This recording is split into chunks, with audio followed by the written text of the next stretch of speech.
Hello and welcome back to this third video tutorial for TrackVerse Alpha, where we'll try to optimize the scene that has been created in the previous tutorials. We've added buildings and as well as other larger details such as trees, debris, grasses and other props. To optimize, you'll need two windows present, the zone window and the entity window. But before we begin, let's just disable the skybox first under environment window, sky, and the view settings we'll just disable the all post-processing effects. Now, one of the best ways to optimize is to view it from the top view, numpad 7, and change it to the orthographic view, numpad 5. Let's click on show overlay. Before I begin, the whole concept of optimization will depend on how well we zone the level or split up the level into separate zones. Think of this zoning as a series of tubes or rooms that the player must race through. If there are three zones A, B, C, and the player is in zone A, he can only see zone B in front or zone C behind, and if he's currently in zone B, he can see A behind and C in front. So that's generally the concept. But as you can see now, everything is all red. By default is zone 0. To add a new zone, click on add zone, and you'll now have an extra zone called zone 1. You can also rename it to anything you like, but let's just leave it to zone 1 for now. You can also change the color of the zone itself.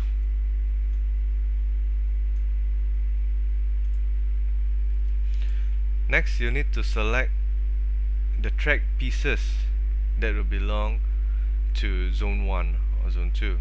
We usually start by right clicking the track pieces first, or you could just have a press B and have a marquee rectangle to select everything, and under entity set to zone 1, and there you have it. The level is now split into two zones, but it's not optimized yet per se. But never mind, let's just create another zone first. Show only active. We'll create another zone, add zone, zone 2. So let's just make this part as zone 2. Go to entity, zone, left click zone 2. Okay, let's just edit this one here and set this to zone 1. Okay, this zone 1.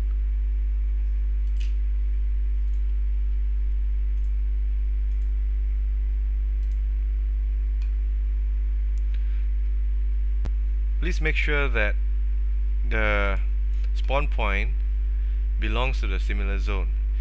Say for example, if it's in zone 0, the red color one, make sure it also belongs to zone 0 and not zone 1 or zone 2, or the program will not run at all. Worst case, the craft will just sink into a bottomless pit.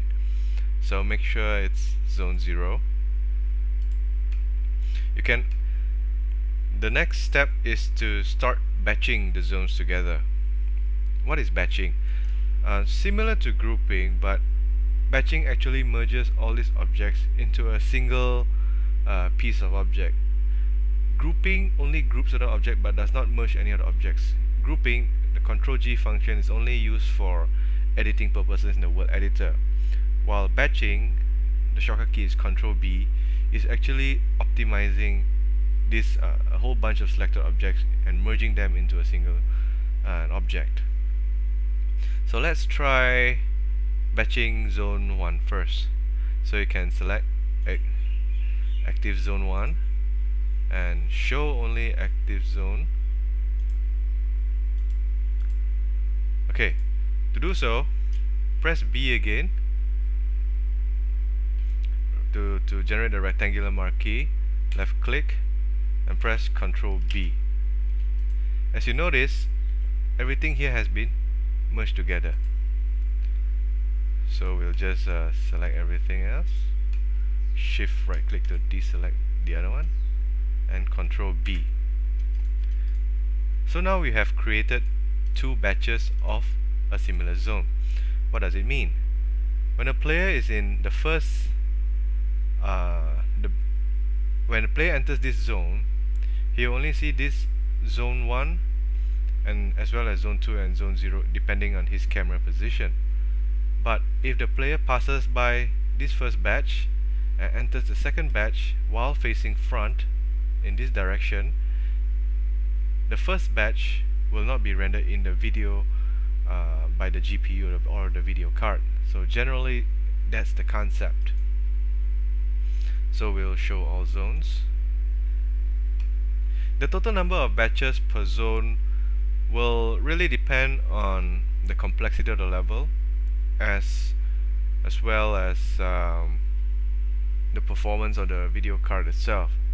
So if you have one giant batch for one zone, it may not be so optimal, or in very small levels it may actually be much more optimal than splitting them into too many batches, right? This is particularly useful for very long tracks where you have one or 2 kilometers worth of tracks and you need to split it into 2 or 3 batches. Would be just nice. So let's do the same for this the other zones. Select zone 0, show only active zone. But since this this demo level is actually pretty small, we'll just batch it up as a single batch. Show all zones, or I can just zone 2, show only active zone. B, select everything. Control B to batch it up and show all zones. Okay, the next step is to actually create portals. Portals are like the windows to the next zone. To do so, press spacebar, go to theme, miscellaneous, under prefab select portal. Okay, you'll get this planar looking object which you will place just at and somewhere around the edges will do fine.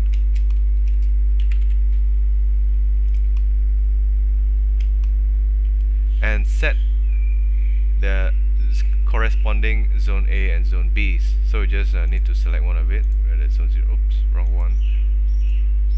Zone B as zone 0. Okay. Now, let's just see what happens. To further explain, when the player's vehicle is at this location or any camera angle where he can see this particular portal, it means that the next zone, the green color zone or zone 2, will be visible.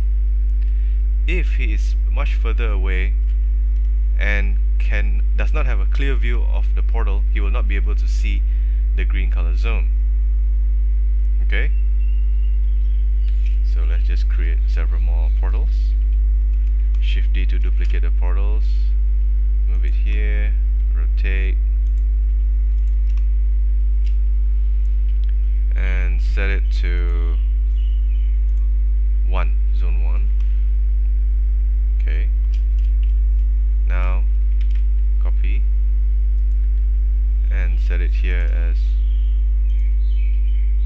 zone 0. Oh no, zone 1 and zone 0.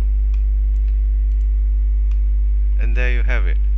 So if a player is in zone 0, and depending on where he's looking at, if he's looking at this green color direction and he sees this portal object, he'll be able to see the green color zone.